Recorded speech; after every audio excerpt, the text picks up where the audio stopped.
আসসালামু আলাইকুম everyone, welcome to পিপিস radios. আজকে 27 সেপ্টেম্বর 2024। সপ্তাহ জুড়ে আপনারা নিশ্চয়ই অনেক মুভি এবং সিরিজ দেখেছেন, অনেকগুলি ট্রেলারও দেখেছেন, পরের দিন আসেনি।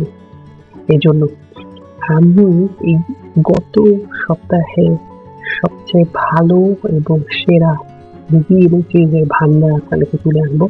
কোনটা দেখবেন এবং কোনটা দেখবেন না সবকিছু জানাবো। একটা কথা মনে রাখতে হবে, প্রতি শুক্রবার রাত 12টায় আমি থাকবো উইথ স্টুডিওতে নতুন পুরাতন সব মুভির গল্প নিয়ে। কড়া নাড়ছে দরজা।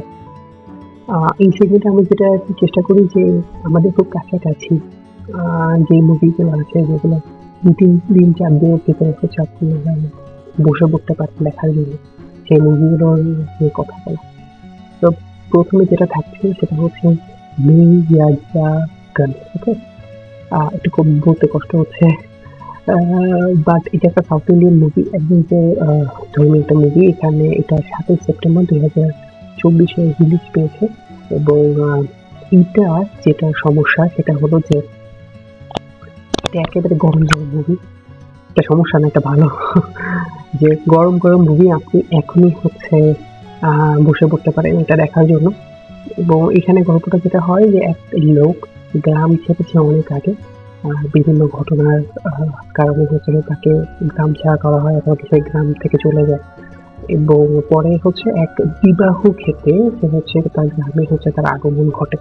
এবং গ্রামের যে মানুষ এবং গ্রামের যে ভালোবাসা সেগুলো ওই লোকটাকে হচ্ছে গ্রাস করে, তা স্বাভাবিক। এবং তখন ওনার সাথে তার রিলেটিভের দেখা হয়। এবং রিলেটিভের সাথে যখন দেখা হয় তখন হচ্ছে রিলেটিভ সে যে ছিল না এই কয়েকদিন, সেই অনুভবটা তাকে দেয়নি। সে তাকে নতুন রোমাঞ্চকর অ্যাডভেঞ্চার একটা দিন দিয়েছে, যেটার কারণে হচ্ছে এটা খুব রিফ্রেশিং একটা মুভি। এরপরে নাম্বার 2 হচ্ছে দ্য সিগনেচার। এটা একটা বাস্তবধর্মী মুভি এবং এই গল্পটাকে একটা মেসেজ আপনাকে দিয়েছে যে বুড়ো হলে মানুষ কতটা অসহায় এবং কতটা বোঝা হয়ে যায়, এই জিনিসটা হচ্ছে দিয়েছে। এবং একটা জিনিস যে এই যে নামের যে মহত্ব, সেটা সেটা খুব একটা করুণ বিবরণ, মানে করুণ একটা কাহিনী। এবং এখানে যেটা হয় যে এক লোক এবং তার ওয়াইফ খুব ভালোই হচ্ছে দিনকাল, মানে দিনকাল হচ্ছে কাটাইতেছিল, অথবা হচ্ছে খুব ভালোই চলতেছিল। একদিন হচ্ছে লোকটা বলে যে আমাদের হচ্ছে এইভাবে দিন যাচ্ছে, আমাদের হয়তো বা কোনো বিপদ টিপদ আসবে না, আর বিপদ তো আর বলে করে আসে না। তো এর পরবর্তী দিন যেটা হয় যে মহিলাটার, যে তার স্ত্রী, তার হচ্ছে ক্যান্সার ধরা পড়ে। এবং যার কারণে হচ্ছে হসপিটালে তাকে ভর্তি করা লাগে। হসপিটালে চিকিৎসা খরচ, ওষুধের খরচ, এবং সে বাঁচবে না মারা যাবে, সবকিছু নিয়ে তার, আপনি চেহারাটা দেখলে বুঝতে পারতেছেন তার উপর দিয়ে কি যাচ্ছিল, যাবে আর কি। মুভিতে আমরা দেখতে পাবো। তো মুভিতে আরেকটা জিনিস হচ্ছে যে মিডল ক্লাস ফ্যামিলি কিভাবে হচ্ছে এত টাকা দিয়ে যে রোগীকে হচ্ছে কি বলে হসপিটালে রাখা, এটা কিন্তু একটা ব্যাপার। এবং ছেলেকে যখন এই লোকটা জিজ্ঞাসা করে তার ছেলে তার মায়ের চিকিৎসার কথা, ছেলেটা একসময় বলেই ওঠে যে যা হয়েছে হয়েছে, ওষুধ টষুধ যা অথবা চিকিৎসা যা হয়েছে হয়েছে, এখন তুমি হচ্ছে থামিয়ে দাও। এই কথাটা শুনে তার খুব খারাপ লাগে এবং তাকে, সে নিজেকে খুব অসহায় মনে করে। এবং একটা জিনিস হচ্ছে যে সিগনেচার নামটা, আমি যেটা মহত্বের কথা বলতেছিলাম, সিগনেচার নামটা যেখান থেকে এসেছে সেটা হচ্ছে যে একটা কাগজে সিগনেচার করতে হবে। এবং ওই লোকটা বলে যে আমি কিভাবে সিগনেচার করি, যেখানে হচ্ছে মানে আমি কিভাবে নির্ধারণ করি যে তার বউকে উদ্দেশ্য করে বলছিল যে তুমি মারা যাবে নাকি বাঁচবে, নাকি কি করবে, আমি কিভাবে হচ্ছে করি। খুবই অসাধারণ একটা মুভি। এবং আমি বলবো যে এটা খুবই একটা অসাধারণ মুভি হতে চলছে আর কি। তো গল্পটা, কনসেপ্টটা খুবই অসাধারণ। এরপর হচ্ছে সিটি আইএল। সিটি আইএল হচ্ছে দুজন ইনফ্লুয়েন্সারকে নিয়ে, যারা ইনফ্লুয়েন্সার তো আপনারা বুঝেন, যারা সবাই যেটা করে যে তাদের হচ্ছে কন্টেন্টের মাধ্যমে মানুষের কাছে পৌঁছানোর ট্রাই করে। এবং এখানে এই গল্পে যেটা হয় সেটা হলো যে মেল্লা এবং জো দুজন হচ্ছে পারফেক্ট একটা ইনফ্লুয়েন্সার থাকে তাদের, এবং এক সময় ছেলেটা মেয়েটাকে হচ্ছে চিট করে এবং মেয়েটা হচ্ছে চেষ্টা করে একটা অ্যাপের হচ্ছে আশপাশে মেনলি সে চেষ্টা করে যে হচ্ছে যে ছবিগুলোতে আছে ওদের দুজনের সেখান থেকে হচ্ছে ছেলের ছবিটাকে বাদ দেওয়ার জন্য। বাট সে বুঝতেই পারে না কখন সে টেকনোলজি অথবা ওই অ্যাপটার কন্ট্রোলে চলে আসছে। সো গল্পটা খুব ভালো লাগছে আমার কাছে। এটা 4 অক্টোবর 2024 রিলিজ পাবে। দ্য সিগনেচার হচ্ছে রিলিজ পাবে, এটাও 4 অক্টোবর 2024 দ্য সিগনেচার। আর মায়া জানে তো আমি বললামই, মায়া জাগান, ওকে। সো আর এরপরে হচ্ছে এই রিয়েল পেইন, এটাকে আমার কাছে খুব রিফ্রেশিং মুভি মনে হয়েছে। এই কারণে যে আপনি তো প্রথম ক্যারেক্টার দুটো দেখছেন, আর এখানে মেইনলি এটা 18 অক্টোবর 2024 রিলিজ পাবে। এবং এখানে দুজন কাজিন আছে এবং কাজিন এক হয়েছে তার দাদু, যারা যে গত দাদু অথবা গত যে দাদু তার স্মৃতিচারণ করার জন্য। তো যখন এই জন্য তারা পোল্যান্ডে যায় তখন তাদের নিজেদের ভিতরে একটা হচ্ছে বন্ধন তৈরি হয় এবং নিজেরা হচ্ছে এতদিন যেরকম সম্পর্ক ছিল তাদের সম্পর্কে উন্নতি হয়। তারা ফ্যামিলি হিস্ট্রি জানে, তাদের দাদুর প্রতি ভালোবাসা, সেই জিনিসগুলো হচ্ছে তারা দুজন প্রকাশ করে রিয়েল পেইনে। তো এখানে খুব সুন্দর হচ্ছে একটা ব্যালেন্স আছে হিউমার এবং ইমোশনালে। এটা একটা কমেডি ড্রামা, বাট আপনার কাছে খুবই ভালো লাগবে কারণ হচ্ছে খুব সিম্পল এবং নর্মাল একটা গল্প, বাট এটা অসাধারণ একটা ইয়ে করবে আর কি। তো এরপরে আমি যাব হচ্ছে কাডল লেক, এবং কাডল লেকের ঘটনাটা হচ্ছে একটা 8 বছর বয়সী মেয়ে হঠাৎ করে একটা লেক থেকে কাডল লেকে উধাও হয়ে যায় এবং তাকে যখন খুঁজতে যায় তখন হচ্ছে এই মেয়েকে যারা আগে খুন হয়ে গিয়েছিল অথবা যাদের মৃত্যু হয়েছিল এখানে তাদের হচ্ছে খুঁজে পায় আর কি। এবং একটা ব্যাপার হচ্ছে যে প্রত্যেকটা ঘটনার পিছনে কিছু ঘটনা তো থাকে। তো পরিবারের হচ্ছে কিছু পুরানো ইতিহাস তো অবশ্যই আছে, ভালো হোক খারাপ হোক যাই হোক। তো মেয়েটি যে হারিয়ে গিয়েছে সে কি পরিবারের হচ্ছে পুরনো ইতিহাসে বলি হয়ে গেল কিনা, এটাও একটা জানার ব্যাপার। এবং এটার ভিতরে আপনি একটা মিস্ট্রি পাবেন এবং হচ্ছে একটা হরর ফিল পাবেন। এত বড় একটা লেক, এবং এই লেকটা কিন্তু হচ্ছে আসলে হচ্ছে আমেরিকা আসে কার্ডো লেক, এবং এটা রামসার কনজারভেশনের এটা অন্তর্ভুক্ত। এটা খুব ফেমাস একটা ওয়েটল্যান্ড লেক। সো এই লেকটার যে এত রহস্য, এবং রহস্যের সাথে যে একটুখানি হচ্ছে হরর, সেটা কিন্তু আপনাকে উজ্জীবিত করবে আর কি। এরপর আচ্ছা আমি কি বলেছি, ওকে, কার্ডো লেক হচ্ছে রিলিজ পাবে 10 অক্টোবর, আপনি দেখতেই পাচ্ছেন 10 অক্টোবর 2024। এরপরে হচ্ছে ড্যাডিজ হেড। ড্যাডিজ হেডের গল্প হরর, মানে আমি যখন ট্রেলার দেখতেছিলাম তখন আমার কাছে মানে আমার মন খারাপ হয়ে যাচ্ছিল আর কি। এখন এরকম এখানে কাহিনীটা হচ্ছে যে এক ছেলে তার বাবার আকস্মিক মৃত্যুতে, মানে সে বুঝতে পারে তার বাবা হঠাৎ করে আকস্মিক মৃত্যুতে চলে যায়। এবং বাবা মারা যাওয়ার পরে তার বাসায় যেটা হয়, বাসায় থাকে হচ্ছে সে ও তার সৎ মা। এবং ছেলেটা কিছুদিন পরে তার বাবার না, মানে সে শুনতে পায় যে কেউ তাকে ডাকছে, যে আমার কাছে আসো, আমি তোমার বাবা, এরকম সামথিং। তো এই জিনিসটা সে বলে যে ফরেস্টে আসো অথবা হচ্ছে এইখানে আসো, আমি তোমার সাথে কথা বলবো। এই জিনিসটা হচ্ছে ওর মা, সৎ মা হচ্ছে লক্ষ্য করে, এবং তাদের ভিতরে হচ্ছে মানে যখন মাটা জানতে পারে তখন সে হচ্ছে উদ্বিগ্ন হয়ে যায় আর কি। তো পুরো একটা হরর জনরা, এটা ড্যাডিজ হেড। এটা 11 অক্টোবর, হ্যাঁ, 11 অক্টোবর 2024 রিলিজ পাবে। এটা হরর একটা জনরা আর কি। এরপর আমরা চলে যাব আমাদের নেক্সট সেগমেন্টে, সেটা হচ্ছে দূরে অনেক, যে মুভিগুলো আমাদের অনেক দূরে, আমাদের নাগালের বাহিরে আপাতত, সেই মুভিগুলো নিয়ে আমরা হচ্ছে এই সেকশনে কথা বলি। তো প্রথম যেটা হয় সেটা হচ্ছে বাল্লেরিনা। বাল্লেরিনাকে আপনি বলতে পারেন লেডি জন উইক, কারণ জন উইকের সাথে তার অ্যাকশনের কোনো পার্থক্য নাই।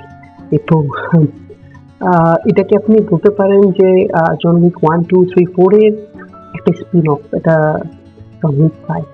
এখানে কাহিনীটা বাল্লেরিনার হয়তোবা নিজের আলাদা হতে পারে, কারণ বাল্লেরিনার বাবাকে মারার কারণে সে হচ্ছে অ্যাসিসিন হয়ে যায় এবং অ্যাসিসিনের ট্রেনিং নেয়। এবং জন উইকের ক্ষেত্রে আমরা দেখেছি যে কুকুরে মেরে ফেলার কারণে অথবা তার গাড়িতে নিয়ে যাওয়ার কারণে সে হচ্ছে, এবং সে আগে থেকেই থাকে বুগিম্যান। তো আমরা ট্রেলারেও কিন্তু ওদের দুজনের ভিতরে একটা কনভারসেশন দেখি যে খুব যখন জন উইক এবং লেডি জন উইক একসাথে হচ্ছে কথা বলছে। এইটা জুন 6, 2025 এ রিলিজ পাবে। এবং যারা জন উইকের ফ্যান আছে তারা অবশ্যই এক্সাইটেড এই বাল্লেরিনা নিয়ে। এটা গতদিন হচ্ছে এটা ট্রেলার রিলিজ পেয়েছে আর কি। এরপরে হচ্ছে বুলবুলিয়া 3। কথা হলো যে বুলবুলিয়া 3 এটা হচ্ছে বুলবুলিয়া 1, 2, 3, সেটা 3 নাম্বার সিক্যুয়াল, রাইট? এবং এখানে আমরা দেখতে পাচ্ছি যে প্রথমে কার্তিক আরিয়ান 2 ছিল, 3 হচ্ছে আবার আসছে। এবং তৃপ্তি ডিমরি কিন্তু হচ্ছে গত কয়েক মাস ধরে খুবই হাইপে আছে এবং সে কিন্তু এখানে একটা ক্যারেক্টারে কাজ করবে। আরেকটা জিনিস হচ্ছে বুলবুলিয়া 3 বিদ্যা বালানকে আনা হয়েছে, সেই মাঞ্জুলিকাকে। এবং আমি যে তোমার সেই গানটা, এবং যারা 2007 বুলবুলিয়া দেখেছেন তাদের কাছে তো এটা অসাধারণ। একটা কথা বলবো, সেটা হলো যে যেহেতু বিদ্যা বালানকে বুলবুলিয়া 3 আনা হয়েছে, অক্ষয় কুমারকেও কিন্তু আনা হয়েছে। ডক্টর আদি যে ক্যারেক্টারটা ছিল, তাহলে কিন্তু আরো জিনিসটা ঝুমতো, কারণ বুলবুলিয়া 1 2007 আপনি সবাইকে জিজ্ঞাসা করবেন, সবাই বলবে যেটা অসাধারণ একটা ছিল। এবং অক্ষয় কুমারকে এই হরর ইউনিভার্সে ঢোকানো কিন্তু অবশ্যই উচিত, কারণ স্ত্রী 2 কিন্তু আমরা অক্ষয় কুমারের একটা ঝলক দেখতে পাই। তো সে কিন্তু একটা হরর ইউনিভার্সের এক আধিপত্য অধিপতি আর কি। তো যেহেতু বিদ্যা বালান আসছে, বিদ্যা বালান তো অসাধারণ, এবং তার সাথে অক্ষয় কুমারের একটা ব্যাপার হয়তোবা ক্যামিও হিসেবে থাকতে পারে। এটা তো মাত্র তো ট্রেলার বের হয়েছে, টিজার বের হয়েছে, তো ট্রেলারে হচ্ছে আমরা আরো ঘটনা বুঝবো আর কি। সো এরপরে হচ্ছে থান্ডারবোল্টের কাহিনী মার্বেল স্টুডিওজের, এবং অনেকদিন পরে মার্বেলের এই যে থান্ডারবোল্টের কাহিনীটা, যেটা 2021 সাল থেকে হচ্ছে করা ট্রাই করতেছে। 2021-এ করা হয়েছিল, 2022-এ হচ্ছে ওদের কাস্টিংও কনফার্ম হয়েছিল, 23-এ গিয়ে হচ্ছে কাস্টিং আবার কিছু চেঞ্জ করা হয়, 24-এ গিয়ে ওরা সবকিছু সেট আপ ঠিক মতো করে। এখানে ভিলেন আছে, এখানে হিরো আছে, এবং এখানে অ্যাসেম্বলের যে ব্যাপারটা, সেই ব্যাপারটাও কিন্তু এখানে আছে। এখানে আপনি সবকিছুই দেখতে পাবেন, কিছু ক্যারেক্টার ডিফারেন্ট, বাট হচ্ছে ওই যে মার্বেল স্টুডিওসের ব্যাপারটা সেটা কিন্তু এখানে অবশ্যই আছে। এবং আমার সবচেয়ে ভালো লাগছে ভিলেনকে, হঠাৎ করে একটা সিম্পল ভিলেন। সো এই জিনিসটা, সো থান্ডারবোল্ট আসতেছে মে 2, 2025-এ। ওকে, 2025-এ হচ্ছে এটা আসতেছে। এবং আরেকটা জিনিস হচ্ছে যে এটার গল্প কিন্তু আমরা এখনো জানি না, কারণ ওইখানে বসে what is the plan, trailer একটা লাইন আছে হোয়াট ইজ দ্য প্ল্যান। আর আরেকটা জিনিস হচ্ছে যে ভালো মানুষ, আমরা জানতাম কি যে ভালো মানুষ আছে, খারাপ মানুষ আছে, বাট না, কাহিনীটা এরকম যে খারাপ আছে, আরো বেশি খারাপ মানুষ আছে। তো এই জিনিসটা হচ্ছে আমার কাছে খুব ভালো লাগছে। তো ইনশাআল্লাহ থান্ডারবোল্ট এই যে এটা খুব ভালো ভাবে হচ্ছে কামব্যাক করবে মার্বেল স্টুডিওতে। ওকে, এরপর আইট্রন সেনা, এটা ফর্মুলা 1 কার রেসার, এবং এই এই সিরিজটা হচ্ছে একটা টিভি সিরিজ, মিনি সিরিজ 2024-এর। এটা আসবে 29শে নভেম্বর 2024 সালে। সে ব্রাজিলের ন্যাশনাল হিরো। ওকে, এটার ভাষা হচ্ছে পর্তুগিজ। আপনারা যারা সাবটাইটেল থেকে মুভি দেখেন, এটা সাবটাইটেল লাগবে দেখতে। এবং এই যে পর্দায় আপনি আইট্রন সেনাকে দেখছেন, সে কিন্তু 3 টাইমস F1 ফর্মুলা 1 চ্যাম্পিয়ন। ওকে, এরপর আমরা যাব নেক্সট। প্রথম হচ্ছে সেলার ডোর।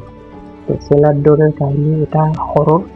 এবং এই সেলার ডোর একটা দরজাকে নিয়ে, যে দরজা মালিক বলেছিল, যে হচ্ছে বাড়িটার মালিক, যে বাড়িতে ছিল আর কি, সে বলেছিল না খুলতে। বাট এই দুজন যারা হচ্ছে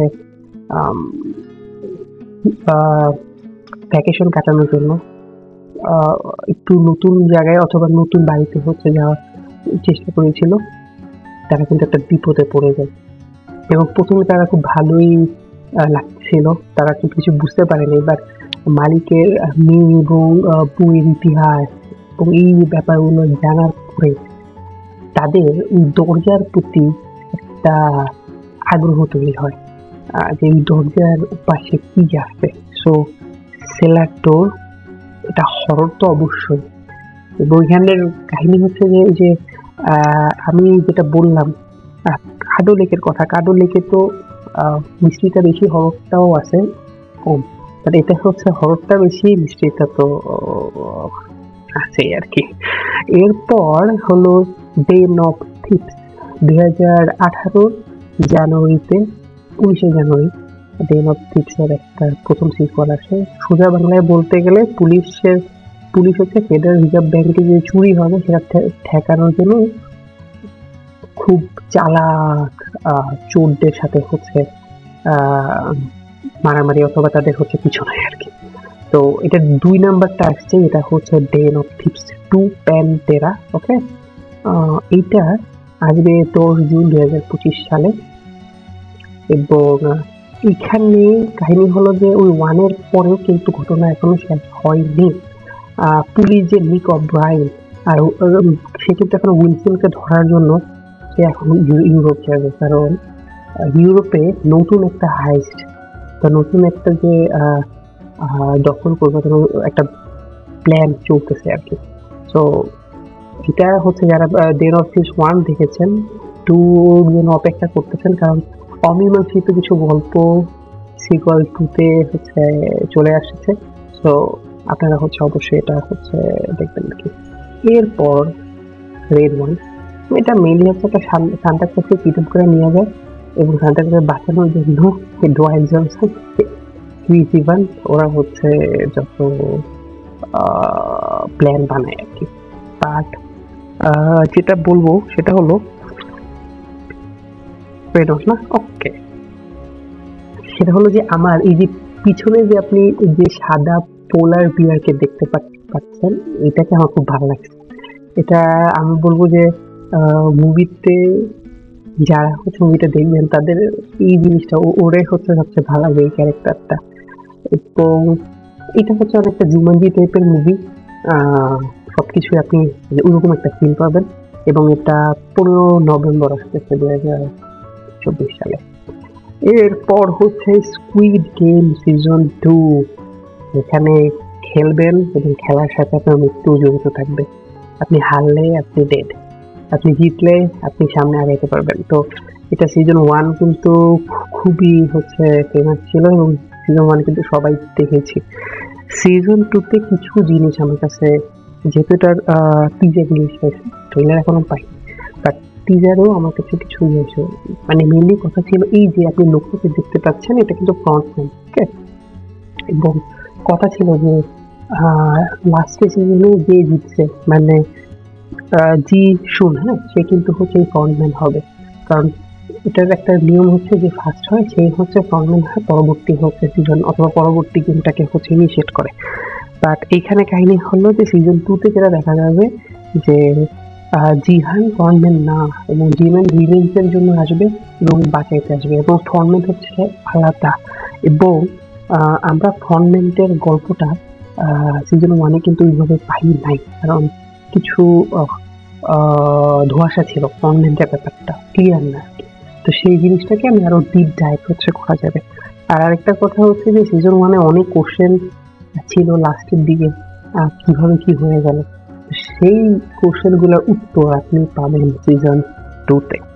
এবং লাস্ট ওয়ান হচ্ছে ক্রস, এবং ক্রস হচ্ছে একটা স্পাই জনরার মুভি। হ্যাঁ, এটা সিরিজ আর কি, সো সিরিজ, সিরিজ। তো এটা বেস্ট ওয়ান হচ্ছে James Patterson Alex Cross novel থেকে। এটা এবং মেইনলি সে যেটা করে যে তার হচ্ছে ফরেন্সিক সাইকোলজিক্যাল যে সাইকোলজি আছে সেটার মাধ্যমে সে কিলারকে ধরার অথবা কিলারের মাথা মানে মাইন্ড রিড করার ট্রাই করে। তো আমার কাছে যেটা মনে হয় যারা থ্রিলার প্রেমী, যারা হচ্ছে একটু গোয়েন্দা টাইপের জিনিস পছন্দ করে, তাদের জন্য তো এটা অবশ্যই মাস্ট ক্রস। কারণ এটা একটা নতুন ক্যারেক্টার, সবকিছু নতুন। সিরিজটা দেখে মানুষ মজাই পাবে আর কি, যেহেতু এটা থ্রিলার আর কি। সো আমরা চলে এসেছি হচ্ছে একেবারে শেষে। তো শেষে যেটা বলতে চাই, এই কটা মুভির মধ্যে আপনার কোনটা ভালো লেগেছে এবং আপনি কোনটা এখনই ভিডিও দেখার পরে আপনি হচ্ছে দেখতে বসে যাবেন, সেটা অবশ্যই জানাবেন। এবং লাইক, শেয়ার এন্ড কমেন্ট করতে তো ভুলবেনই না, সাবস্ক্রাইব করতে ভুলেন না। দেখা হচ্ছে নেক্সট উইক ইজ ভেরি